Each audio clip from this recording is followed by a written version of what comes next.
Hi, my name is Chris Bowers, and I am the owner and team leader of the Bowers team. And I want to talk with you for a few minutes about probably one of the biggest concerns my clients have when they come to me and talk about short selling their home. And this is regarding tax ramifications.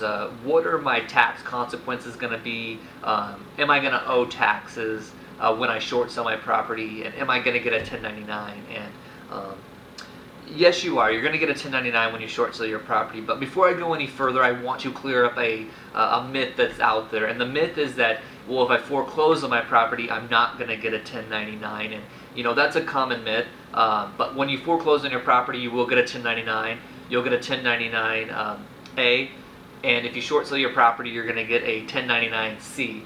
And the A stands for abandonment, and the C stands for cancellation of debt. So yes, you're going to get a 1099 whether you foreclose on your home or whether you short sell. So now you got to look at it as, if you foreclose on your property, the 1099 could be greater because, the reason why the bank actually will approve or accept your short sale is because they feel that they're going to get more if they short sell your property, or more money for your home if they short sell your property versus if they foreclose on it. So if you let the home go back to the bank or they foreclose and take the home back, they will sell your property, and if they get less for it, then actually the 1099 would be greater for you.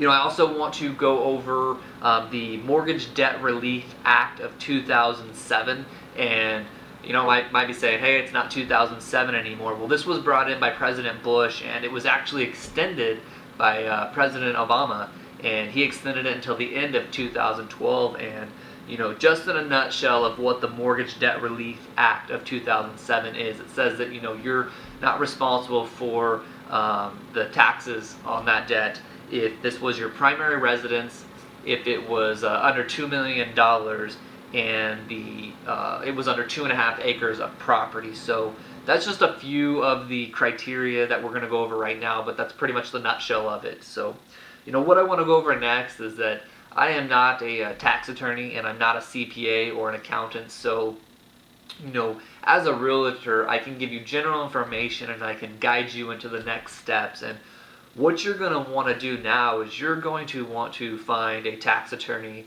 or a CPA, and you're going to want to bring them this information that I just told you about, and let them give you more in-depth and detailed information about this, and with your specifics of your current situation and this, they'll be able to let you know whether or not you should short sell your property.